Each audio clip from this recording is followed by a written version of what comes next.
Hai, selamat pagi murid-murid. Apa kabar hari ini? Cikgu harap murid-murid semua sehat hendaknya. Okey, hari ini kita akan belajar subjek sains tahun 5 dengan unit baru iaitu unit 3 haiwan, subtopik kemandirian spesies haiwan. Okey, apa yang dimaksudkan dengan kemandirian spesies?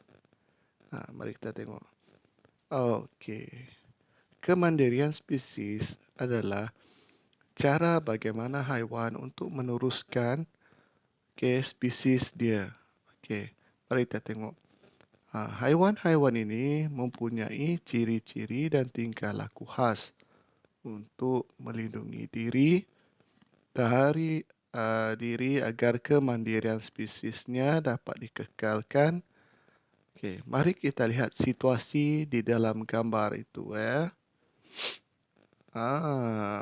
Mari kita tengok. Okey. Tu burung bangau, dia hendak makan ketam dan belangkas itu. Okey, kalau kita tengok, okey, bagaimana ketam dengan belangkas itu melindungi diri dia?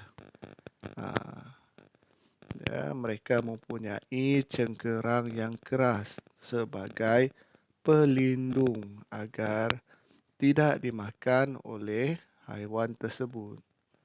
Okey, jadi itu adalah ciri khas yang ada pada binatang ya. Okey, mari kita tengok apakah ciri-ciri khas yang ada pada setiap haiwan untuk melindungi diri daripada serangan musuh. Okey, ciri-ciri yang pada haiwan Okey.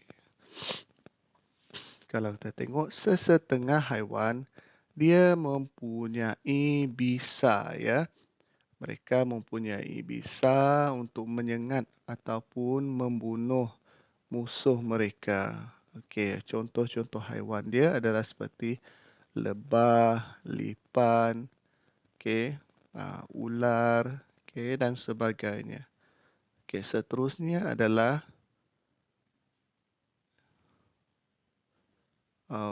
mempunyai sisik yang keras. Terdapat juga haiwan yang mempunyai sisik yang keras. Contohnya seperti buaya, ikan arapaima, tenggiling. Mereka mempunyai sisik yang keras agar dapat menahan ataupun melindungi diri mereka daripada musuh. Okey. Seterusnya, mengeluarkan bau yang busuk. Sesetengah haiwan ataupun serangga, mereka mengeluarkan bau yang sangat busuk. Okey, apabila mereka mengeluarkan bau yang busuk, jadi haiwan lain ini dia akan lari. Apabila mencium bau yang sangat busuk. Contohnya seperti pepijat, kumbang dan juga lipas. Terdapat seekor lagi yang paling glamour yang mengeluarkan bau yang busuk adalah skunk. Seterusnya ini adalah mempunyai penyamaran. Penyamaran di mana mencorak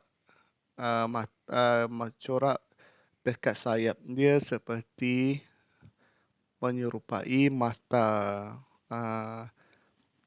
Ini biasanya adalah rama-rama. Rama-rama badan dia menyerupai mata agar haiwan lain takut melihat dia.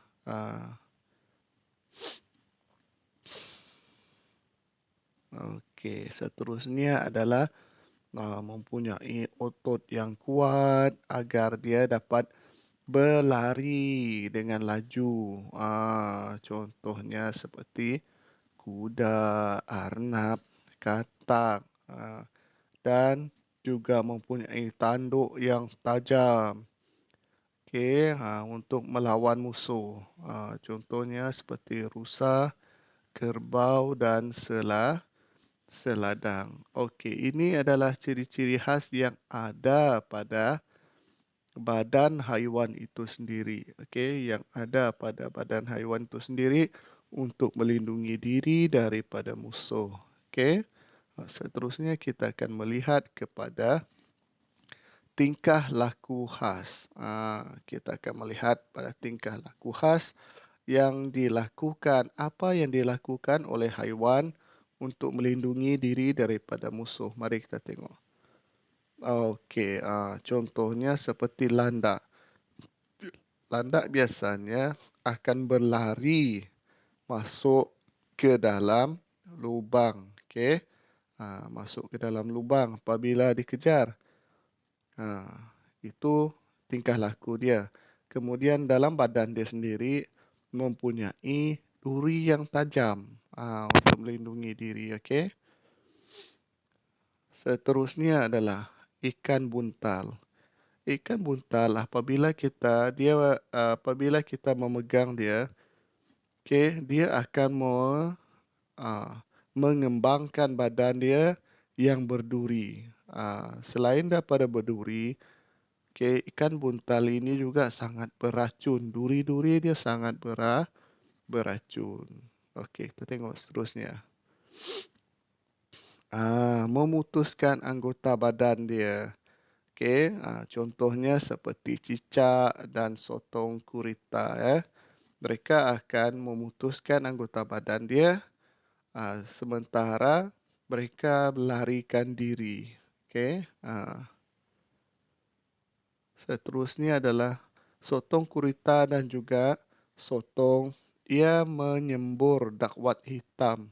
Okey, menyembur dakwat hitam ke arah musuh apabila diserang. Kemudian ia akan melarikan diri dengan pantas. Okey.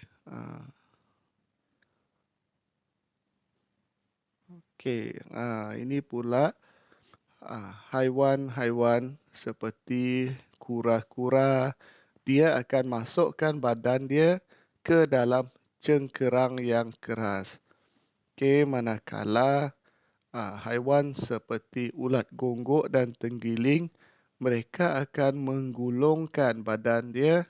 ah, menggulungkan badan dia supaya ah, dapat menyelamatkan diri daripada musuh.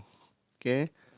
Sesetengah haiwan juga mereka hidup secara berkumpulan. Mereka hidup secara berkumpulan untuk melindungi diri daripada musuh. Okey, walaupun mereka ni haiwan yang tidak kuat, tapi disebabkan mereka hidup berkumpulan, secara tidak langsung mereka akan menjadi kuat. Okey. Ah, Itu saja tentang kemandirian spesies hari ini. Jadi, cikgu harap murid-murid dapat menjawab soalan yang telah disediakan. Okey, dengan baik. Okey, terima kasih.